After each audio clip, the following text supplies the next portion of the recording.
স্বামী বিবেকানন্দ স্কলারশিপের জন্য যারা এতদিন ওয়েট করেছিলে তো তাদের জন্য সুখবর, ফ্রেশ এবং রিনিউয়াল কিন্তু স্টার্ট হয়ে গেছে 2025-26-এর। তো কিভাবে তোমরা এই অ্যাপ্লাই করবে এই স্বামী বিবেকানন্দ স্কলারশিপে? তো বেশ কয়েকদিন কিন্তু চালু হওয়ার পরে সার্ভারের প্রবলেম ছিল, এখন কিন্তু ওয়েবসাইট খুব ভালো কাজ করছে। তো স্বামী বিবেকানন্দ স্কলারশিপের জন্য কিভাবে আবেদন করতে হবে, ফ্রেশ অ্যাপ্লাই, তো কী কী ডকুমেন্টস লাগবে এবং নতুন কিন্তু একটি অপশন অ্যাড হয়েছে, তো সম্পূর্ণ বিষয়টি কিন্তু ক্লিয়ার হয়ে যাবে আজকের এই ভিডিওটির মাধ্যমে। তো অবশ্যই তোমরা আজকের এই ভিডিওটি সম্পূর্ণ দেখবে। তো চলো বেশি দেরি না করে আজকের এই ভিডিওটি শুরু করি। সবার প্রথমে আমরা Swami Vivekananda scholarship website open করব। এরপরে রেজিস্ট্রেশন অপশনে ক্লিক করে এখানে নন টপার অপশনটিতে ক্লিক করব। এরপরে এখানে কিন্তু ডিটেলস বলে দেওয়া আছে কিভাবে কি করতে হবে। তো আমরা সবার নিচে চলে যাব এবং এই বক্সটিতে টিকমার্ক দেওয়ার পরে প্রসিড ফর রেজিস্ট্রেশন অপশনে ক্লিক করে এরকম পাওয়া আসলে ক্লোজ করে দেব।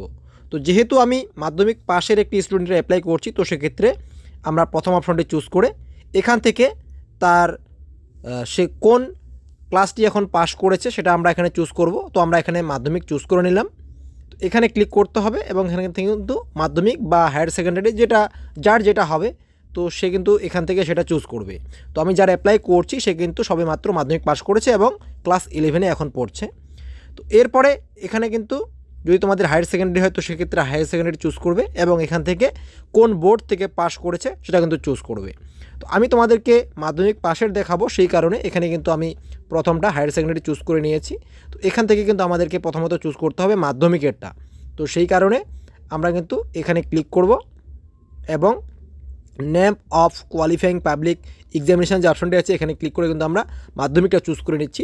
তোমাদের দেখানোর সুবিধার্থে বা বোঝানোর সুবিধার্থে আমি কিন্তু প্রথমত হায়ার সেকেন্ডারিটা চুজ করলাম, তারপরে এখন কিন্তু আমি আরেকবার মাধ্যমিকটা চুজ করে এখান থেকে তার বোর্ডটা চুজ করে নিচ্ছি। তো এখান থেকে যেহেতু West Bengal board of secondary education থেকে সে মাধ্যমিক দিয়েছে এই বোর্ড থেকে, তো সেক্ষেত্রে সেই বোর্ডটা আমরা এখান থেকে চুজ করব এবং কোন সালে পাস করেছে, তো 2025-এ পাস করেছে। তো এখান থেকে তার সালটা আমরা চুজ করে নেব এবং নিচের দিকে আরেকবার এখান থেকে আমাদেরকে কিন্তু 2025টা চুজ করতে হবে। এরপরে এখানে কিন্তু রোল নাম্বারটা তার এন্টার করতে হবে এবং রোল এবং নাম্বার দুটো যে আছে এখানে কিন্তু কোনো স্পেস দেওয়া যাবে না, রোল এবং নাম্বার কিন্তু একসাথে লিখতে হবে। এরপরে যখনই রোল নাম্বারটা তোমরা এখানে এন্টার করবে অটোমেটিকভাবে সে কতর মধ্যে এক্সাম দিয়েছে এবং কত পার্সেন্টেজ পেয়েছে সেটা কিন্তু অটোমেটিকভাবে এখানে চলে আসবে। তো এরপর নিচের দিকে যাব এবং এখান থেকে প্রেজেন্ট কোর্স অফ স্টাডি, অর্থাৎ বর্তমানে সে কোন ডিস্ট্রিক্ট থেকে পড়াশোনা করছে, তার সাব ডিভিশন কী এবং তার ইনস্টিটিউশন বা স্কুলের নাম কি আছে সেটা কিন্তু এখান থেকে চুজ করতে হবে। তো এখান থেকে ডিস্ট্রিক্টটা আমরা চুজ করে নিয়েছি। এরপরে সাব ডিভিশনটা যে আছে সেটা আমরা চুজ করলাম। এরপরে তার ইনস্টিটিউট যেটা আছে অর্থাৎ তার স্কুলের নাম যেটা আছে সেটা কিন্তু আমরা চুজ করব। এরপরে আমরা একটু নিচের দিকে যাব, বর্তমানে সে কোন ক্লাসে পড়ছে সেটা কিন্তু এখান থেকে চুজ করতে হবে নেম অফ দ্য কোর্সের অপশনে ক্লিক করে, যেহেতু ক্লাস 11 তো সেক্ষেত্রে ক্লাস 11টা চুজ করলাম। এরপরে duration of the course in year, তো এখানে 2 বছরের জন্য যেহেতু কোর্স তো সেক্ষেত্রে আমরা 2 বছর দিয়ে দিয়েছি। এরপরে ডেট অফ অ্যাডমিশন, তো তার অ্যাডমিশনের স্লিপটা দেখে তার অ্যাডমিশনের ডেটটা আমরা এই ক্যালেন্ডার থেকে চুজ করব। এই ক্যালেন্ডার থেকে চুজ করার পরে নিচের দিকে একটা বাংলা শিক্ষা আইডি অপশন আছে, তোমরা এই অপশনটি ফিল আপ করতেও পারো বা নাও করতে পারো, কোনো সমস্যা নেই, যেহেতু এখানে কোনো স্টার মার্ক দেওয়া নেই। তো আমরা তার অ্যাডমিশনের ডেটটা এখান থেকে চুজ করে নিলাম। অ্যাডমিশনের ডেটটা চুজ করার পরে নিচের দিকে বেসিক ডিটেলস ফিল আপ করতে হবে। তো বেসিক ডিটেলসটা আমরা কিভাবে ফিল আপ করবো সেটা তোমাদেরকে দেখাচ্ছি। তো এই পেজটি যে আছে স্ক্রল ডাউন করে আমরা একটু নিচের দিকে যাব। নিচের দিকে যাওয়ার পরে তার বেসিক ডিটেলস, যেমন এখানে ফার্স্ট নেম ফিল আপ করতে হবে, যদি মিডল নেম থাকে তো সেক্ষেত্রে মিডল নেম ফিল আপ করতে হবে, আর যদি মিডল নেম না থাকে তো সেক্ষেত্রে ফার্স্ট নেম এবং লাস্ট নেম দিয়ে দেবে। তারপরে নিচের যে অপশনটি আছে নেম অ্যাজ পার আধার, তো আধার কার্ড অনুসারে তার কী নাম আছে সেটা এখানে টাইপ করতে হবে। তো তার যেহেতু ফার্স্ট নেম এবং লাস্ট নেম আমরা অলরেডি দিয়ে দিয়েছি, তো সেই নামটি তার আধার কার্ডে আছে, তো সেটাও আমরা এখানে ফিল আপ করলাম। এরপরে তার এখানে মোবাইল নাম্বার একটি এন্টার করতে হবে। তারপরের অপশনটিতে তার ইমেল আইডি দিতে হবে। তারপরে তার জেন্ডার বা সেক্স কী সেটা এখান থেকে আমাদেরকে কিন্তু চুজ করতে হবে। এর পরের যে অপশনটি সেটা হচ্ছে তার রিলিজিয়ান কী, অর্থাৎ তার যে ধর্ম সেটা কিন্তু আমাদেরকে চুজ করতে হবে, যেহেতু হিন্দু তো সেক্ষেত্রে হিন্দুটা চুজ করলাম। এরপরে এখানে কিন্তু যে অপশনটি নতুন অ্যাড করা হয়েছে সেটা হচ্ছে রেশন কার্ড নাম্বার, অর্থাৎ খাদ্য সাথী নাম্বার কিন্তু চুজ করতে হবে। অর্থাৎ তোমাদের যে ডিজিটাল রেশন কার্ড আছে, তো সেই রেশন কার্ডের নাম্বারটি কিন্তু তোমরা এখানে বসাবে এবং নিচের দিকে কিন্তু একটা স্ট্রং পাসওয়ার্ড চুজ করবে। তো স্ট্রং পাসওয়ার্ডটি দেওয়ার পরে নিচের দিকে যে রেজিস্টার অপশনটি আছে এই রেজিস্টার অপশনটিতে ক্লিক করতে হবে।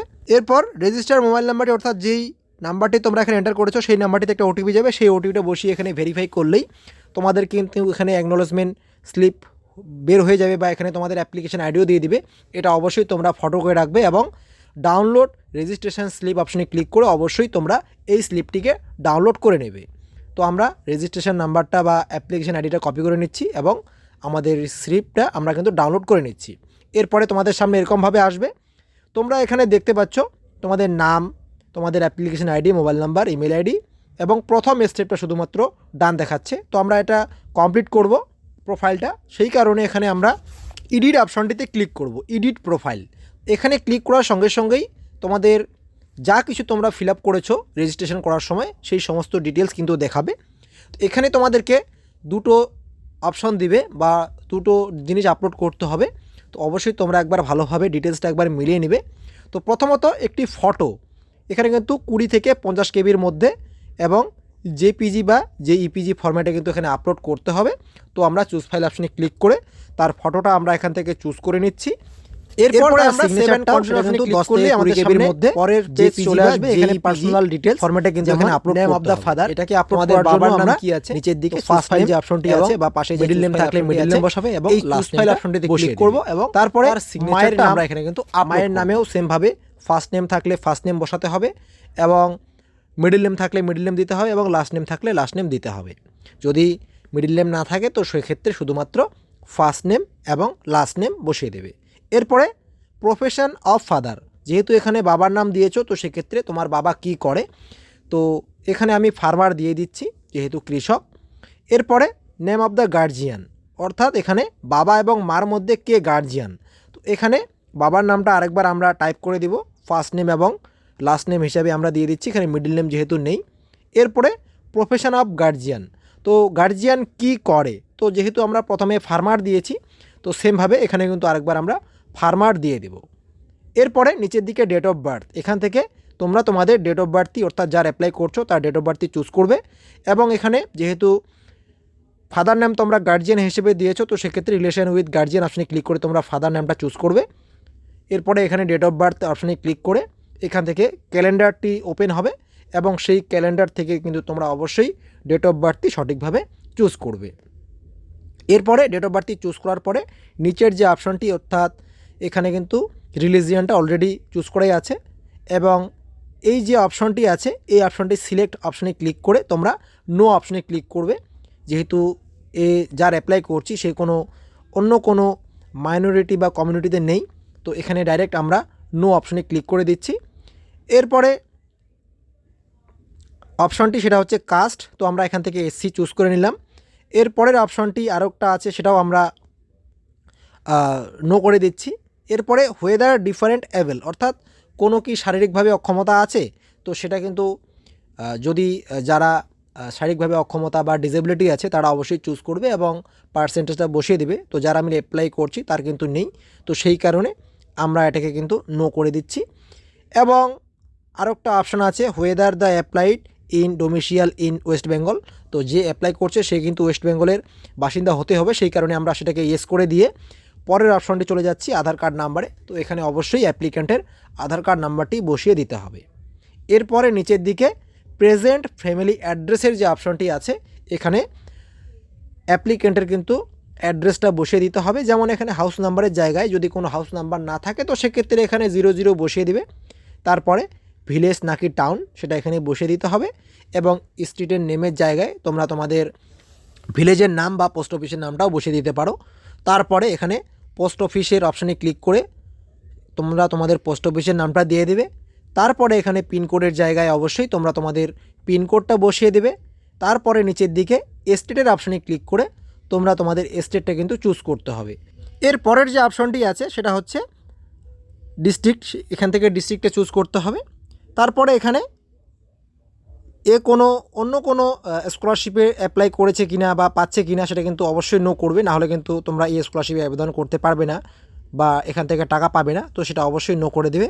তারপরে এখানে ক্লিক করে এটাও তোমরা নো করে দেবে। তারপরের অপশনটি চলে যাচ্ছি এবং এখানে টোটাল ইনকাম, তো তোমরা পঞ্চায়েত ইনকাম এবং ভিডিও ইনকাম এই দুটো ডকুমেন্টসে মিলিয়ে কিন্তু দেখে নেবে যে যেহেতু তোমরা পঞ্চায়েত ইনকাম থেকে ভিডিও ইনকাম বের করেছো, তো সেক্ষেত্রে ভিডিও ইনকামে কিন্তু মান্থলি ইনকামটা থাকে। তো ভিডিও ইনকাম কিভাবে বের করতে হয় সেই সম্পর্কে অলরেডি চ্যানেলে ভিডিও দিয়েছি, সেই ভিডিওটি দেখে নেবে। তো এখানে ফুল ইয়ারের কিন্তু ইনকামটা দেখাবে। যেহেতু ভিডিও ইনকাম যদি 4,000 হয় মান্থলি, তো সেক্ষেত্রে 4 বারং 48,000 হবে। তো সেক্ষেত্রে এখানে কিন্তু সম্পূর্ণ এক বছরের ইনকামটা এখানে 48,000 দিয়ে দিয়েছি।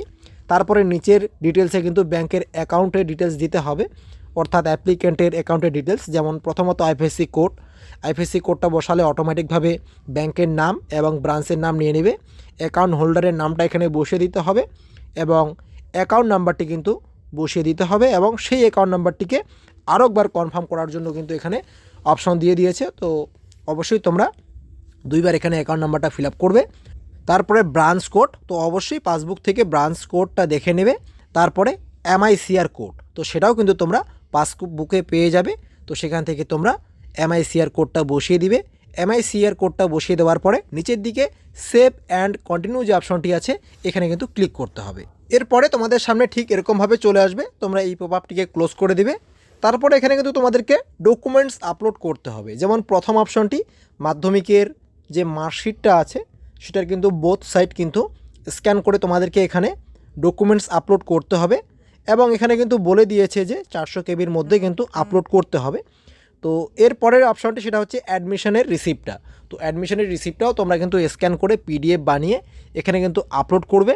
তারপরের অপশনটা হচ্ছে ব্যাংকের পাসবুক, যেই ব্যাংকের তথ্য তোমরা দিয়েছো অ্যাপ্লিকেন্টের, সেই ব্যাংকের পাসবুকের কিন্তু স্ক্যান কপি এখানে কিন্তু পিডিএফ বানিয়ে আপলোড করতে হবে। এবং তারপরের অপশনটা হচ্ছে domicile certificate as Aadhaar ID, voter ID, ration card certificate এবং এই সমস্ত ডকুমেন্টসের মধ্য থেকে তোমরা সবথেকে বেটার হবে অ্যাপ্লিকেন্টের আধার কার্ডটা স্ক্যান কপি এখানে কিন্তু আপলোড করবে পিডিএফ বানিয়ে। তারপরে এখানে কিন্তু ইনকাম সার্টিফিকেট ইস্যু অথরিটি, তো ইনকাম সার্টিফিকেট ইস্যু অথরিটিতে ক্লিক করেই তোমরা কিন্তু এখানে ভিডিওর অপশানটা পেয়ে যাবে। তো সেই ভিডিও অপশনটি ক্লিক করে তোমরা কিন্তু এখানে ইনকাম সার্টিফিকেটটা 400 কেবির মধ্যে সেটাও আপলোড করবে। তো এই কয়েকটা ডকুমেন্টস কিন্তু তোমাদেরকে আপলোড করতে হবে। আপলোড করার পরে নিচের দিকে কয়েকটা বক্স দেখতে পাচ্ছ, এই বক্সগুলোকে কিন্তু তোমাদেরকে টিকমার্ক দিতে হবে। দুটো বক্স আছে, দেওয়ার পরে নিচের দিকে সেভ অ্যান্ড কন্টিনিউ অপশনে ক্লিক করার সঙ্গে সঙ্গেই তোমাদের সামনে কিন্তু আরেকবার অ্যাপ্লিকেশনের ডিটেলসটা দেখাবে। তো অবশ্যই তোমরা তোমাদের অ্যাপ্লিকেশনের ডিটেলসটা একবার ভালোভাবে মিলিয়ে নিবে যে সম্পূর্ণ তথ্য সঠিক আছে কি না। তো সম্পূর্ণ তথ্যটা যদি মিলে যাওয়ার পরে তোমাদের যে ফাইনাল সাবমিট আরেকবার করতে হবে। তো ফাইনাল সাবমিট করার জন্য এই সাবমিট অ্যাপ্লিকেশনের অপশানটিতে কিন্তু তোমাদেরকে ক্লিক করতে হবে। তো এখানে যখনই তোমরা ক্লিক করবে এখানে আরেকবার পপআপ আসবে, তোমরা ইয়েস অপশানটিতে ক্লিক করবে এবং তোমাদের অ্যাপ্লিকেশনটা কিন্তু সাকসেসফুলভাবে সাবমিট হয়ে যাবে। তোমরা এই ডাউনলোড অ্যাপ্লিকেশন ডিটেলস অপশানে ক্লিক করে অ্যাপ্লিকেশনটা কিন্তু ডাউনলোড করে অবশ্যই যে অ্যাপ্লিকেন্ট আছে তাকে দিয়ে দেবে। তো এখানে কিন্তু দুটো পেজ এবং প্রথমে আরেকটা আমরা অ্যাপ্লিকেশন স্লিপ জেনারেট করেছি সেটাও কিন্তু প্রিন্ট করে দিতে হবে। তো এই দুটো ডকুমেন্টস কিন্তু অবশ্যই জমা করতে হবে ইনস্টিটিউশনে এবং প্রথম যে অ্যাপ্লিকেশন স্লিপটা ছিল সেটা কিন্তু অবশ্যই নিজের কাছে রাখতে হবে পরবর্তীতে অ্যাপ্লিকেশনের স্ট্যাটাস চেক করার জন্য। আশা করছি আজকের এই ভিডিওর মাধ্যমে তোমরা বুঝতে পেরেছো যে কিভাবে স্বামী বিবেকানন্দ স্কলারশিপের জন্য ফ্রেশ অ্যাপ্লাই করতে হয় এবং কী কী ডকুমেন্টস লাগে। এবং তাছাড়াও যদি তোমাদের কোনো প্রশ্ন থাকে অবশ্যই সেটা কমেন্টে জানাবে। অবশ্যই ভিডিওটি তোমাদের বন্ধুদের সাথে শেয়ার করবে এবং এখনও পর্যন্ত এই চ্যানেলটিকে সাবস্ক্রাইব করে না থাকলে অবশ্যই চ্যানেলটিকে সাবস্ক্রাইব করে সঙ্গে থাকবে।